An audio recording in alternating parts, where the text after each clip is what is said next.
Pretty good, eh? I like it.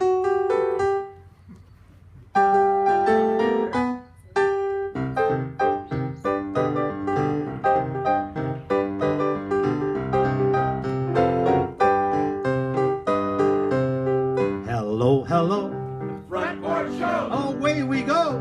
Front Porch Show. Hello, hello. Away we go on with the Front Porch Show.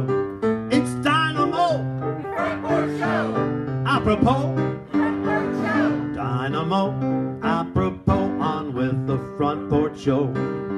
We'll share a laugh or two. Big smiles for me and you. Hello, hello. Front Porch Show. Away we go. Front Porch Show. Hello, hello. Away we go on with the Front Porch Show. Here's Donnie. Live from St. Mary's, it's the Front Porch Show! Starring John Stevens. This is Don Van Galen along with piano man Frank St. Germain.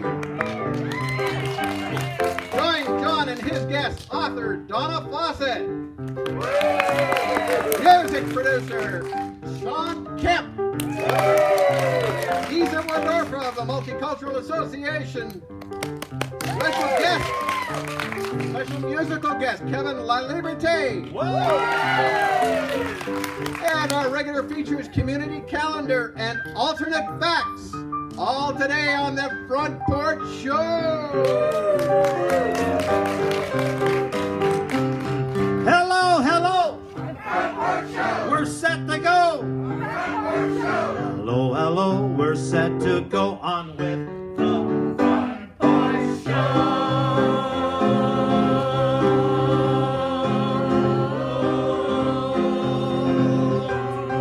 Here's John.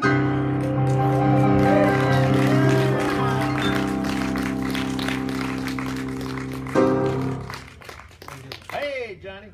Welcome, St. Mary's, Canada, and around the world. Okay, we do a sort of a shout out every week as to where you're from. If you're from St. Mary's, shout it out. Okay, is there anybody here from Rennick? We have one, finally, somebody from Rennick. Okay, if you come from somewhere else, shout it out. Kirkton, very good. Guelph, hey, wonderful. Alberta? Oh, fantastic, I love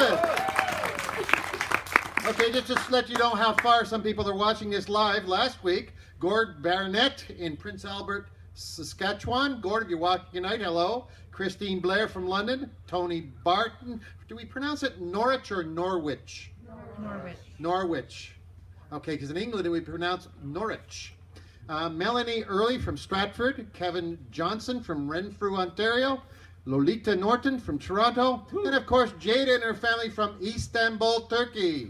So let's hear it for them. As you can see, the show is growing. Now, this show is put together with a lot of duct tape. Red Green would be very, very proud of us. But I'm just happy to tell you that once again, I'm able to double Don's salary. Don, you're worth every penny we spend on you. We don't make pennies anymore. You get the point. Point of advantage. Okay, thank you for coming tonight. Don't forget always to tell your friends about it. We're live on Facebook. We have a YouTube channel. You can see the show afterwards. But now we have Don Van Galen with... No, we have Maggie. Maggie's... No. We've That got was you and someone Don. from... Thank you. This show is really organized. It's live. We've got somebody from Portland, Maine.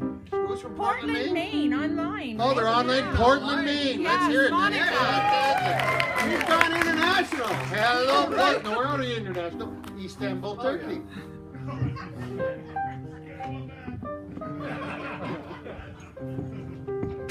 All right, ladies and gentlemen, this is the segment of the show known as Alternate Facts. Woo. So I need my guest contestants to come down with me on the front stage here. Please don't step on anything electronic. It might be the last thing you ever do. I'm just saying, you know, our sound man's vicious. Yes, yeah, no. Shirley, come on. You are our special guest. Okay. All right. So all of our regulars know what alternate facts are. You know, this is a news story that may or may not be true. I'm going to tell you about it. You're going to tell me whether it's truth or whether it's alternate fact and why you think so. Okay, so I have the story here. Now, remember last week we had a wonderful story about marriage? Yes, wasn't that just inspirational? Well, I have another one about that. It seems that a husband divorced his wife for being ugly. You'd think that would be something you might be aware of ahead of time. But anyway, he was awarded $120,000. So we want to know if that's the truth or alternate fact. The story goes that he was deeply in love with his very beautiful wife until she had a baby girl. And he was horrified at how ugly the baby was, to the point that he demanded to know who she had been cheating with, because she was beautiful, he was beautiful, and that baby couldn't possibly be their baby because it didn't resemble either one of them, let alone his beautiful wife. However, as it turns out, or so the story goes, she did not cheat. No, but prior to meeting her husband, she had extensive plastic surgery to the tune of $100,000. So she was a very beautiful bride, but had acquired those looks in the unusual fashion of plastic surgery. So it was not something that she bothered to mention on their first date or any other subsequent time. I guess it didn't matter at that point, right? Well, her husband sued her for divorce when he heard this and claimed damages for convincing her to marry him under false pretenses. That was his case before the court. The judge agreed and awarded her $120,000. So, Tom, do you think that this is the truth or an alternate fact? Alternate fact. Alternate fact, says Tom, okay? Shirley. Now, I did mention all the fabulous prizes. No, you didn't. Okay, well, we do have fabulous prizes, right? Shirley. I think it's a truth. You think it's truth. Well, ladies and gentlemen, I can tell you one thing. We're going to have a winner tonight. All right, ladies and gentlemen in the audience, what do you think? Is this the truth or an alternate fact? True. One alternate fact and the rest think it's true. Okay, I guess I spooked you last week. In fact, according to the Daily Mail of London, this is a true story. A gentleman by the name of Zhang Feng of China was awarded $120,000 by a court in China, and his wife is out not only $120,000 for the award, but $100,000 plastic surgery, which obviously no longer got her the husband that she was looking for. So, Shirley, Yes, you said it was true. I did. This is our fabulous prize, 2 handcrafted sculptures of these iconic Bart and Homer Simpson dolls. Acquired at the bottom of a cornflakes box by John this morning. Thank you, John. Apparently, he's feeling very regular these days. All right, ladies and gentlemen, thank you for participating in Alternate Facts. Okay, Marie. Marie's up now with her community calendar.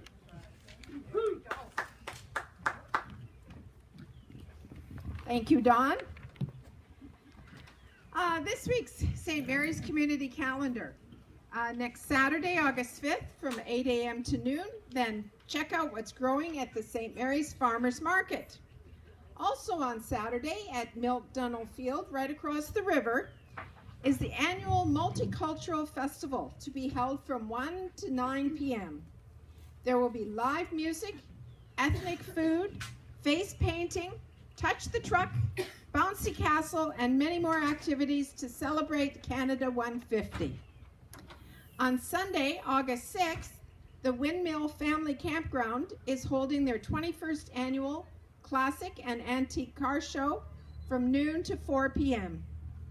If you happen to have any events that you would like to have announced on the Front Porch Show, please send a personal message to the Front Porch Show Facebook page.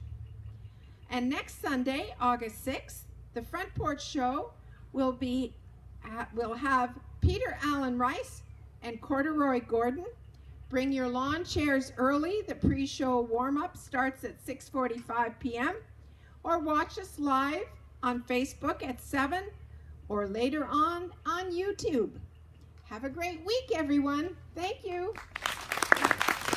Okay, we'll take some time now, and we're going to a commercial, and we'd like to introduce to you Maggie Whitcroft. Woo!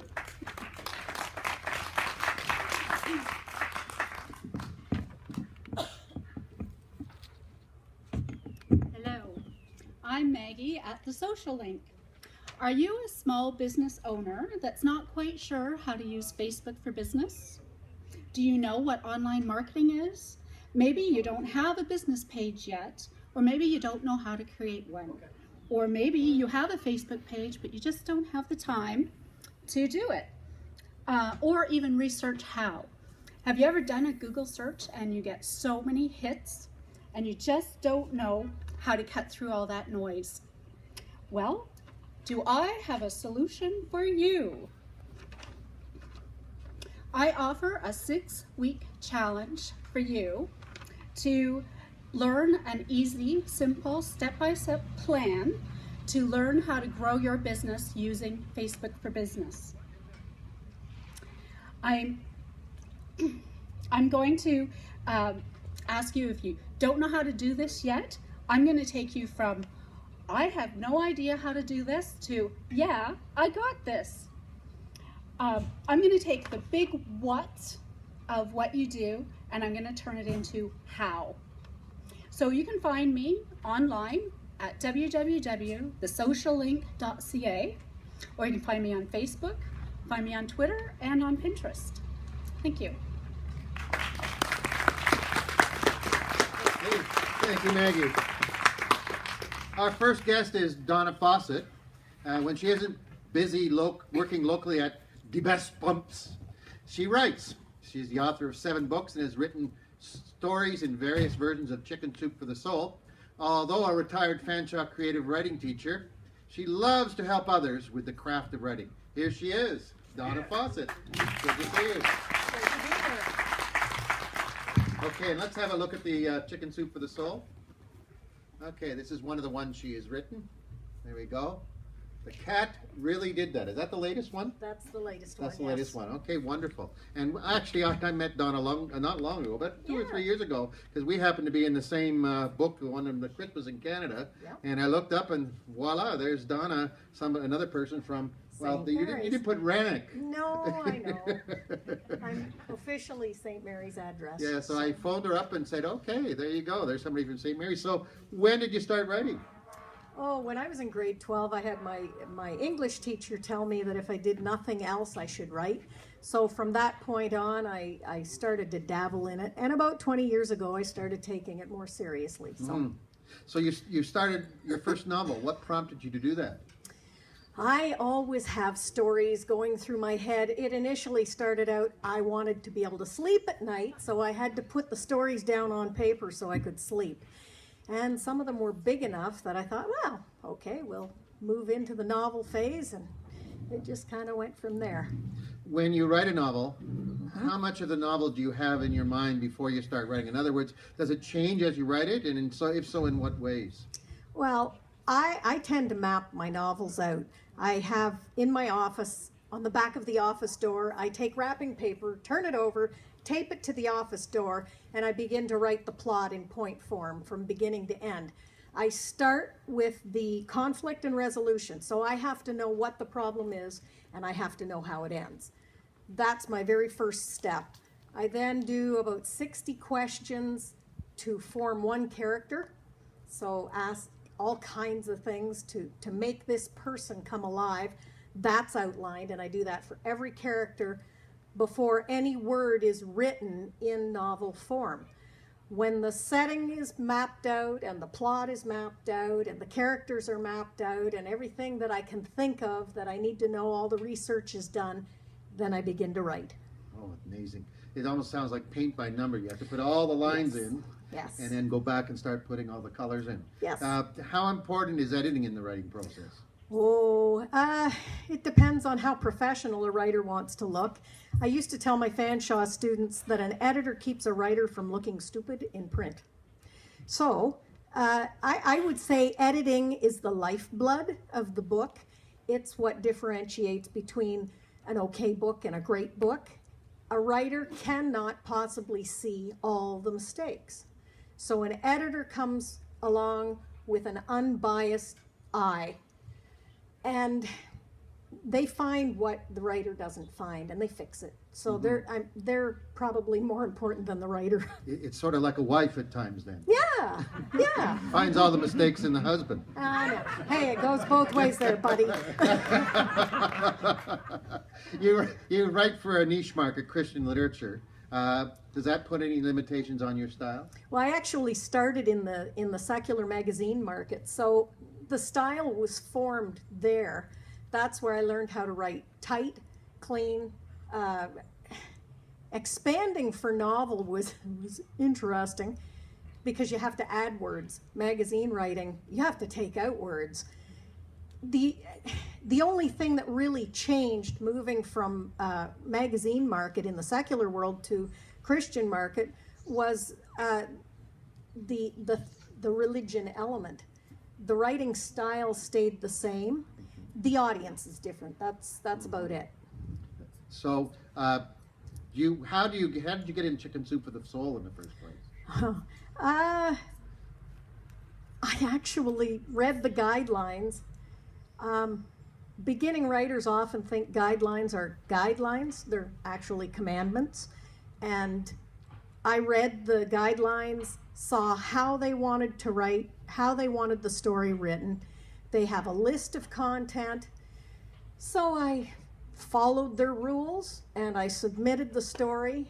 That's where a lot of people end up not getting published.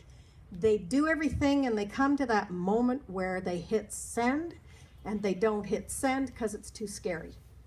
So it was just taking the step, following the instructions, taking the step.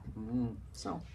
You've also written nonfiction books. Tell us about your nonfiction books. Well, I home taught my children for a number of years and wrote, it's called Thriving in the Homeschool. And I wrote a writing tutorial called Duke the Chihuahua Writes. And it's a little bit sillier than the homeschool book. So. And it's online, am I correct? Yeah, it's an ebook. It's an ebook. Okay, well, everybody look up Duke the Chihuahua. Okay, what projects are you working on now?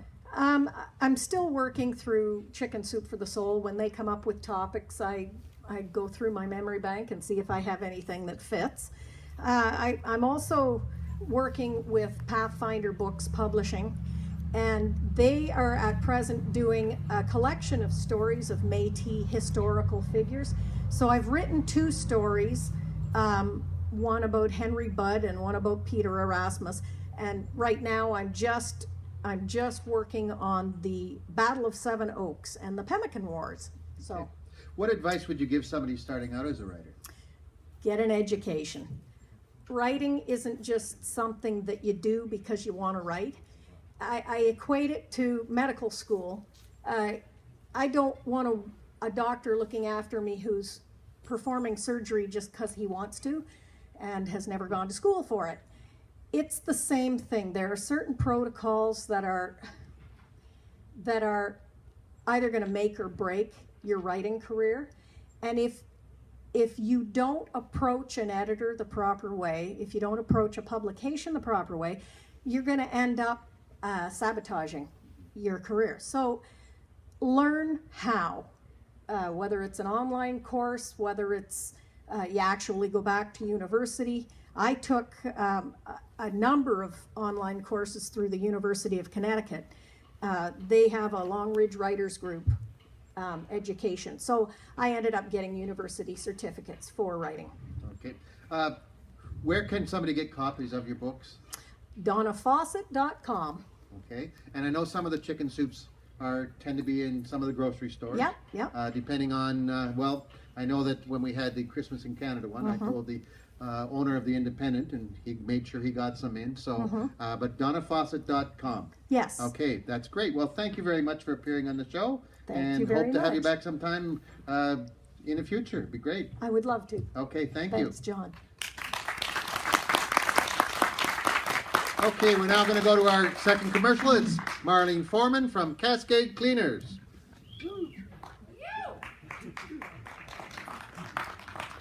Hi, everyone. I just want to say, if you're tired of washing and ironing your husband's shirts for work every day, bring them down to Cascade Cleaners. I'm sure we can help you out. At the same time, it's summer season for all the wedding gowns, and we're doing lots of those, and it's amazing how we can make them look, even if they've been dragged across the dance floor. We're out there to do a good job. Thank you. Thank you, Marlene. Okay, it's only 2 weeks until the third version of River Rock. Here is the creator of the festival, Sean Camp.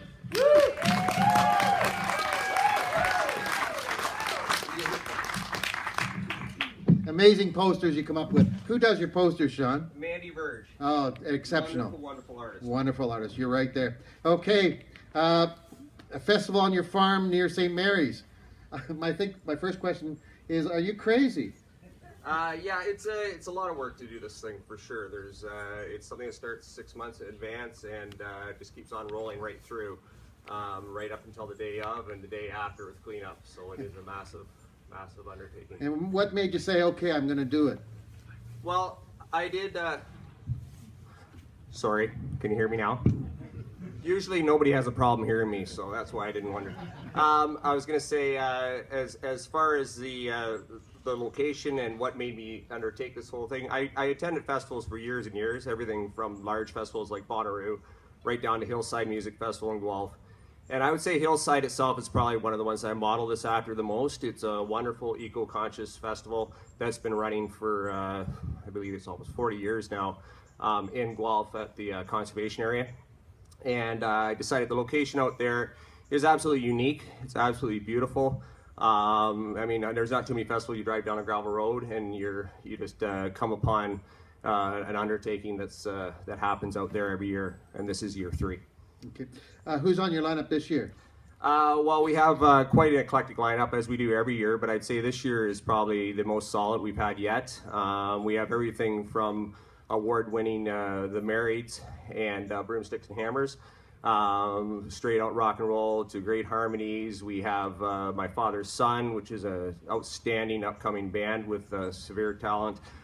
We have a Fellowship, which is just a big dance out coming down from Toronto. Dan Stacey and the Black Swans, which some of you might be familiar with. They are, Dan Stacey's a Stratford boy. They do Celtic, Canadiana, just out of this world. We have 20s Jug Band, Vaudevillian, coming down from Hamilton. They're just going to knock your socks off. They're out of this world. And of course, Ron Sexsmith. Everybody knows Ron Sexsmith. And this is a very big coup to have someone like this coming into St. Mary's for this festival. So, how'd you get him? Well, honestly, I had a lot of feelers out there to get a lineup this year and get a really good headliner.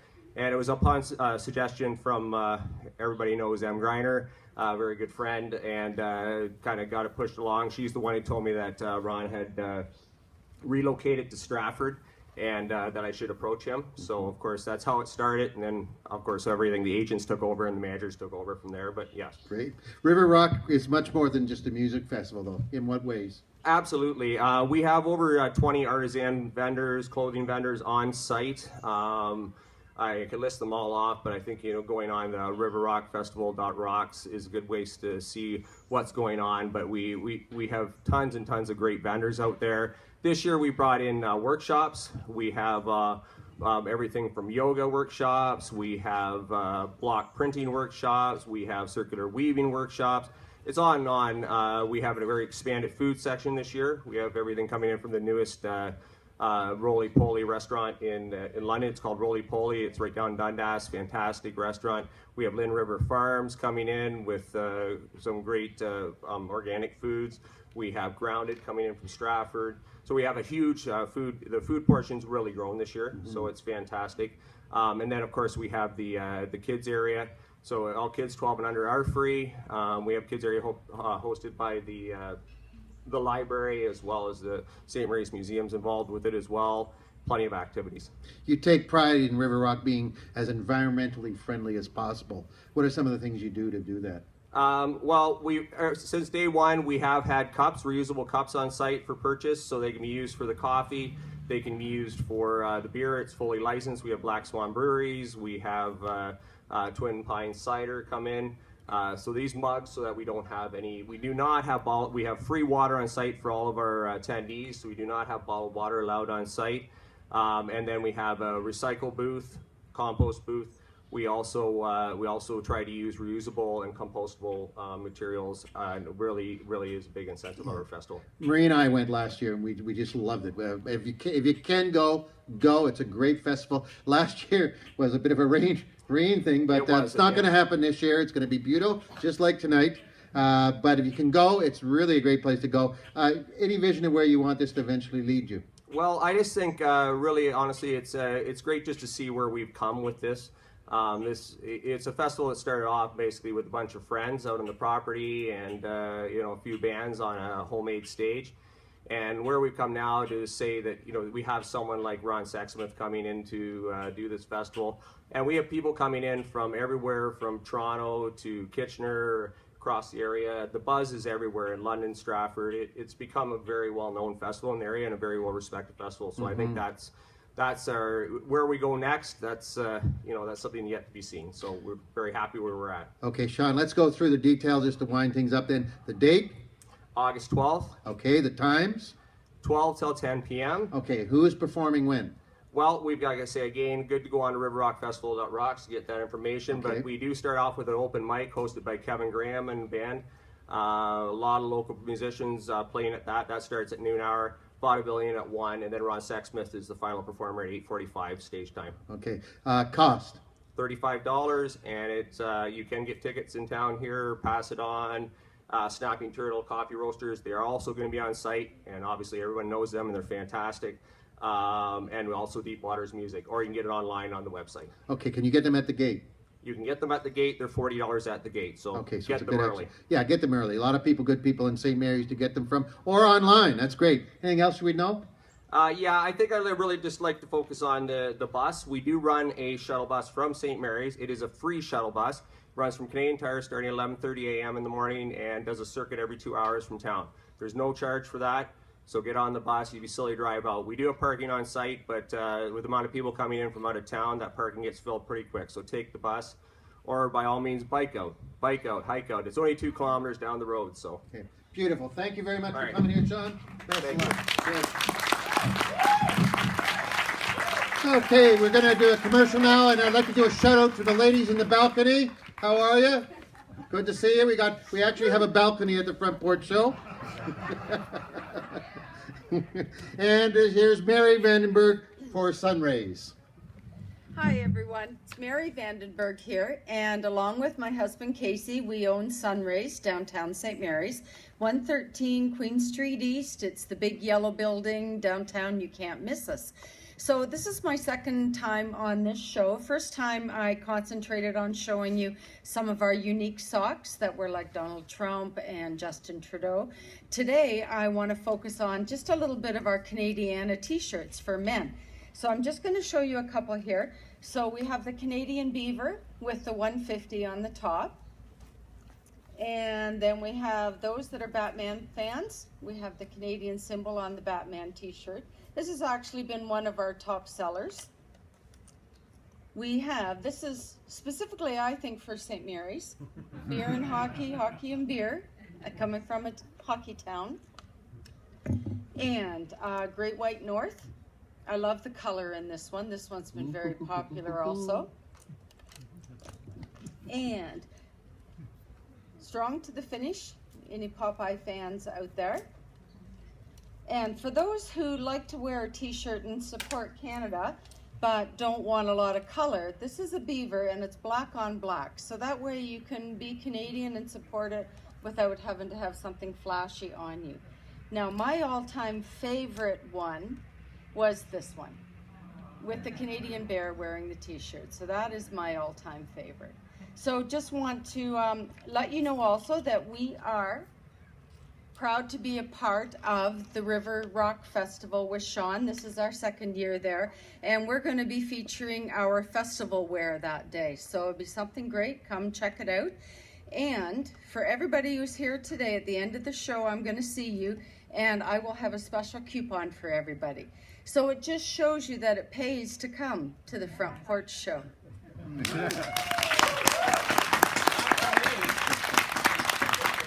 Frank, double your salary. Here we go. Okay. You'll be making more than Don even, okay? Our next guest, Giza's story has been an interesting one since he was born in Ethiopia. He has studied in Moscow before moving to Stratford, the hometown of his wife, Nicole. He's received a lot of recognition for his work in Canada, including the RBC 2017 Top 25 Canadian Immigrant Award, the Ontario Government's Newcomer Champion Award, and the Governor-General's Caring Canadian Award. He is currently the driving force behind the Multicultural Association of Perth Huron. May I introduce to you Giza Wardofa.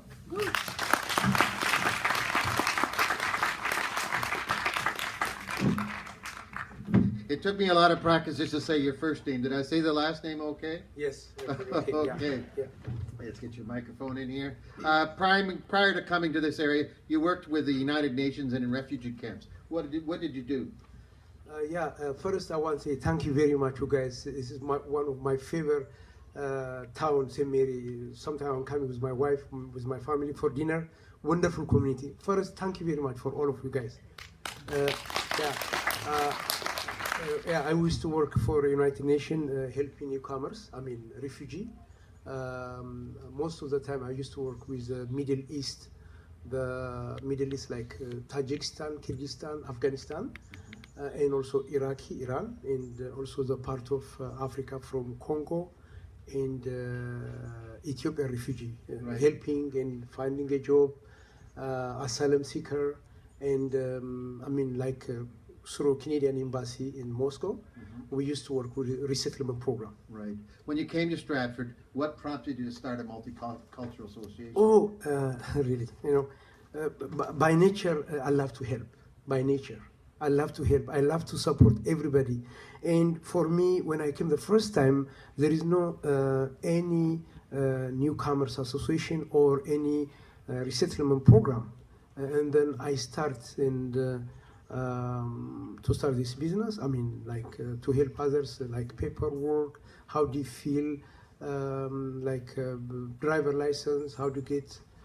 That's because for me it's very tough, especially all the sort of survival things they need to do to just get settled into their new country. in new countries. Yeah. To me. So what were some of the difficulties you had to overcome in setting up the multicultural association? It's sometimes language, of course. I speak 8 languages, but my language is still you guys, I'm struggling. But that's the main thing is communication, language, and also understanding, and also culture. That's a culture shock. And from the big camel to Mercedes, that is a lot of between, and that's for me difficult. And what was the biggest shock when you came to Stratford? For me, the big shock and the police, they don't stop you. In Moscow, when the police stop you, you have to pay a bribe. And then one day when I'm just walking in the park, the police came and then, oh, hi, how are you? And then I'm just looking, where is my $20? Where is my $100? That was, I'm ready to pay for him. Say, okay, I'm looking for a coffee shop. And then, okay. And then he bring a big computer. He show me, okay, do you want to go Tim Horton? This one. He showed me. That's for me shock. And in Moscow, and then you have to pay or you have to go to jail. That's why I'm lucky. And then, okay. And then I ask him, I'm okay. Yes, you are okay. And then when I have to pay the money for police. And You- then, yeah. You're putting on your second multicultural festival in St. Mary's. Why? Yeah, we're doing in Stratford our sixth anniversary in Stratford second. Because why? Because the community is very strong, wonderful. One of the second respond to Canada. St. Mary invited Syrian family, and that is for me. You guys, you are very big, big heart, big community.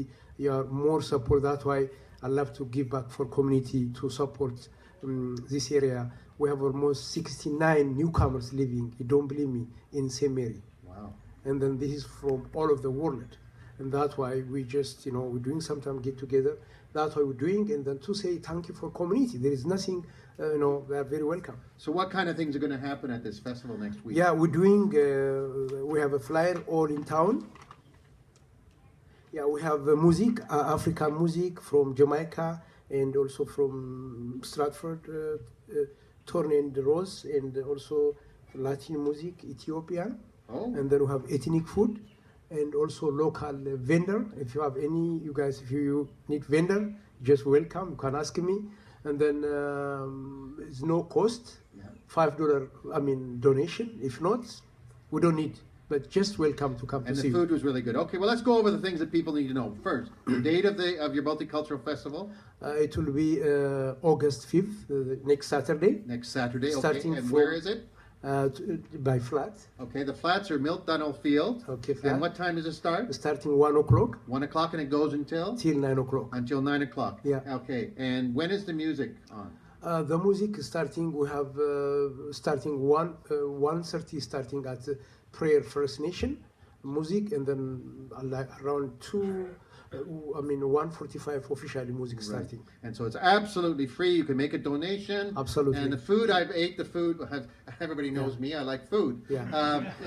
And the food was amazing last year, and the price was really good. So, any other information we should know? I want to say thank you very much for all of you guys. Always I'm just walking downtown. My favorite coffee is just open up, Emily, your lovely coffee. And then I want to say thank you for all of guys. How we are a wonderful community. We live this. It doesn't matter. I just moved from Russia, and I'm from Ethiopia. And when I'm just walking in Moscow, because of I'm a black, they stop me. Yep. Here, welcome to Stratford, welcome to St. Mary. Okay, beautiful. Thank you very much. Thank you very much for coming. Okay, thank you.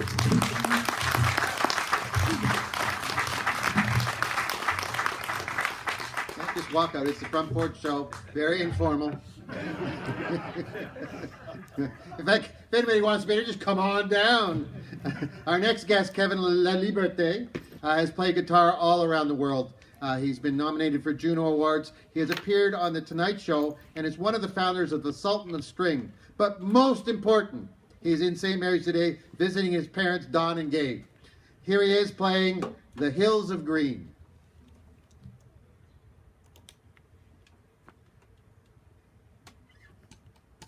How do you like it so far?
Okay, I'm going to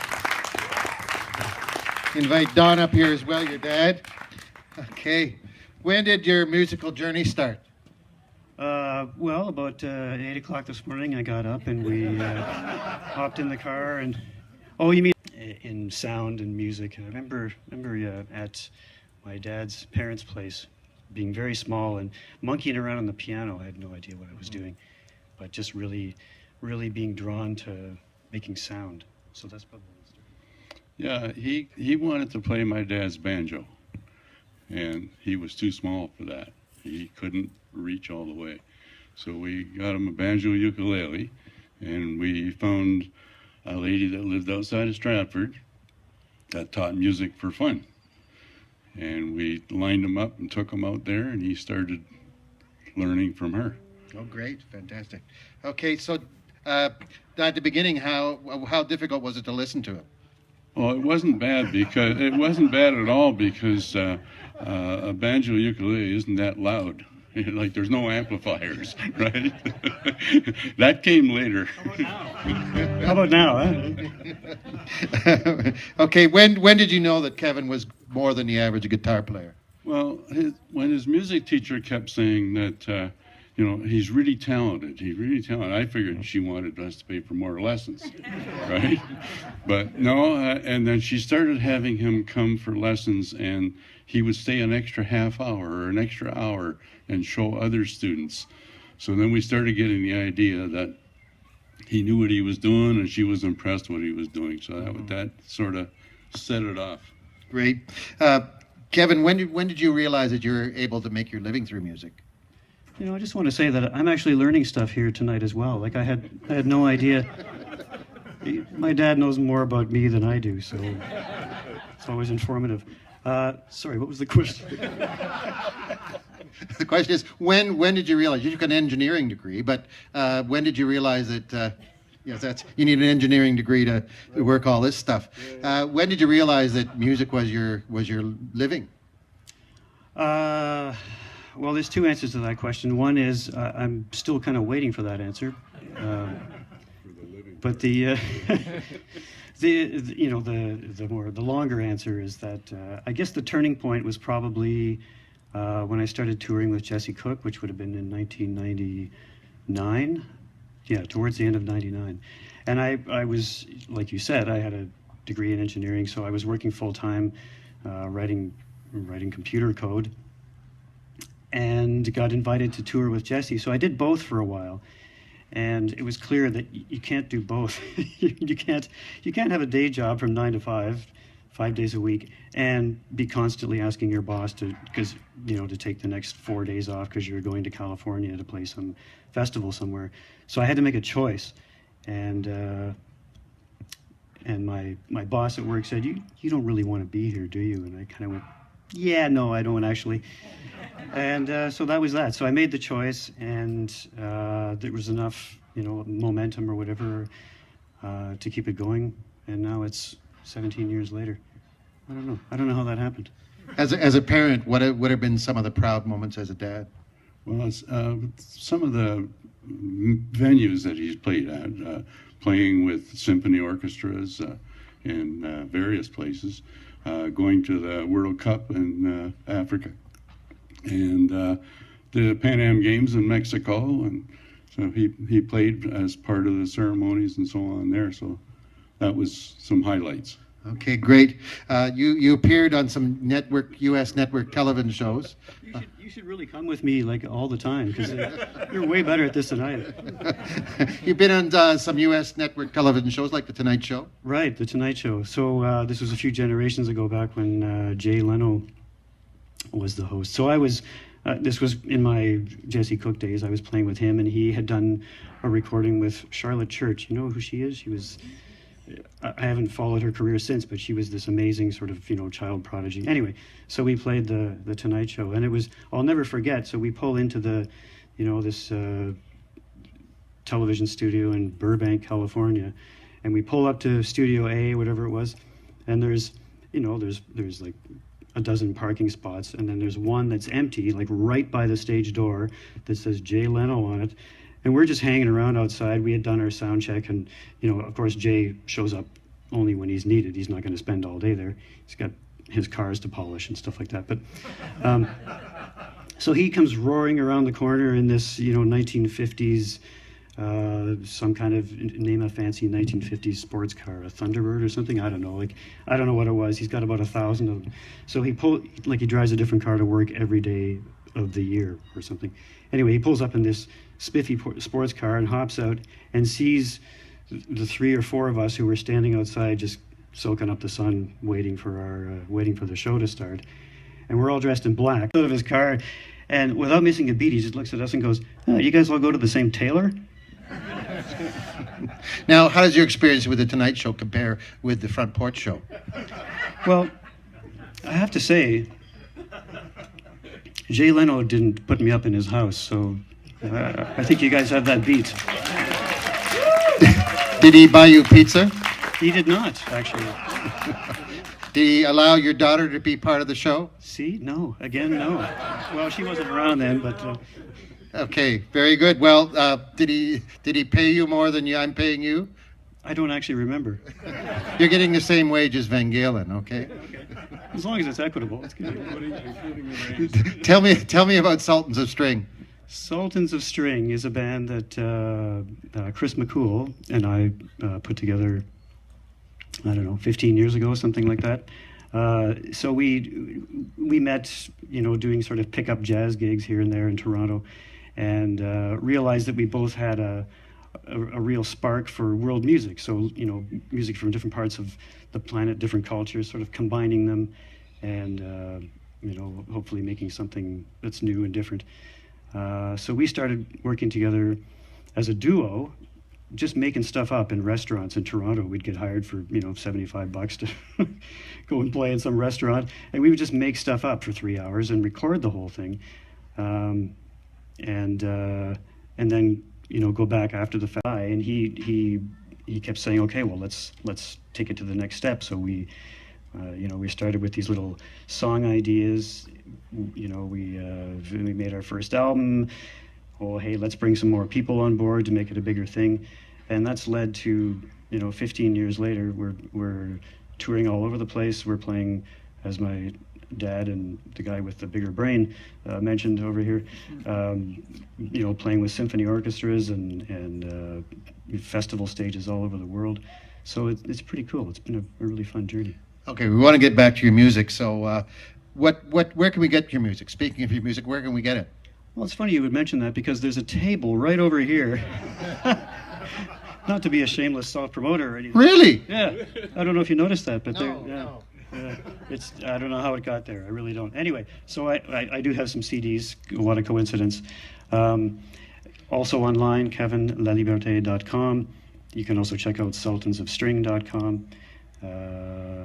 Yeah. Great. Okay, well, let's play some more music. Alrighty.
Kevin. Okay, folks, that's our show for today. Make sure you tell your friends about it. Our studio audience is growing. As I say, we have ladies in the balcony. Let's hear it for the ladies in the balcony. And we hope to fill the balcony next time. And thank you for coming out. And Frank, you want to take us out with your home St. Mary's? Sure, you want me to? Yeah, let's go. Kevin, you're welcome to play along if you want. Oh, okay. Yeah. Thanks. All right. Then. It's in the key of G. G. That's a hard act to follow. That's all I'm telling you. It's all going to be in G, okay? G.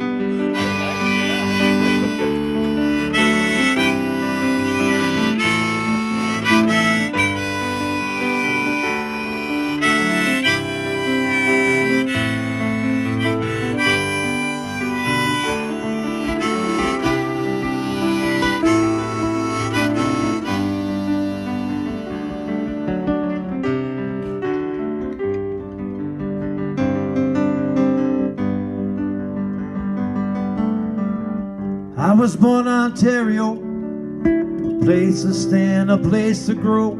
From Pickle Lake to Point Pelee, there's no place I'd rather be than my hometown they call Stone Town. The prettiest town for miles around, where little folks laugh and people share smiles, treat you like family. Home, St. Mary's, St. Mary's, home to me. Oh, St. Mary, St. Mary's, home to me.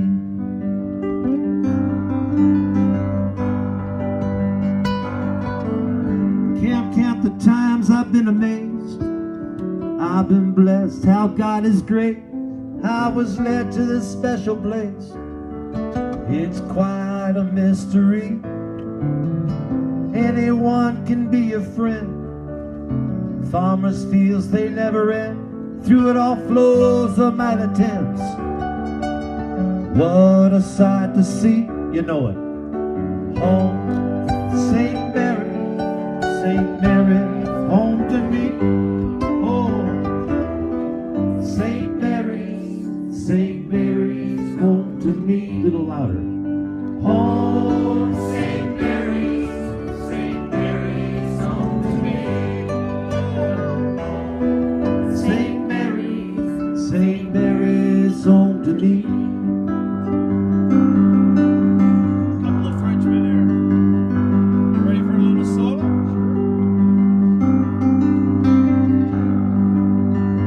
You got it.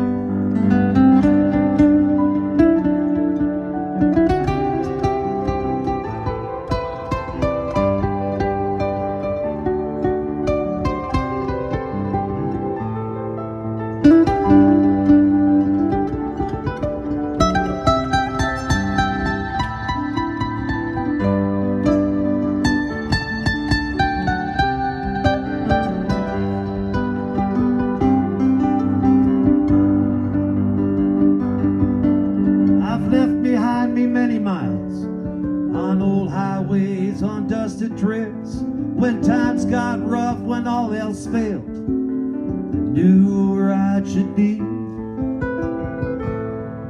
Back to my hometown they call Stone Town, the prettiest town from miles around. Little folks laugh and people share smiles, living in harmony. Here we go.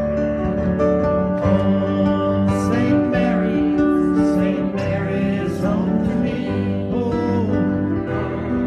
St. Mary, St. Mary's, home to me. Come on, it's Sunday. Oh, St. Mary, St. Mary's, home to me. Oh, St. Mary, St. Mary's, home to me. Oh,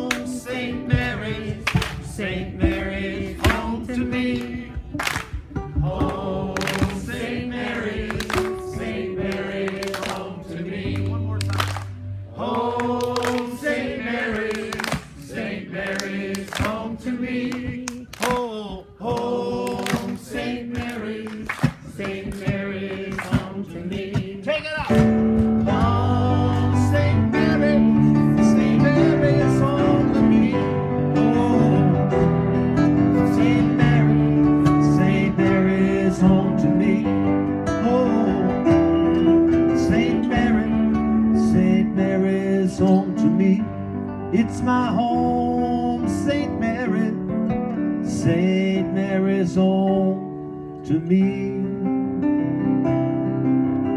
There's no place like home.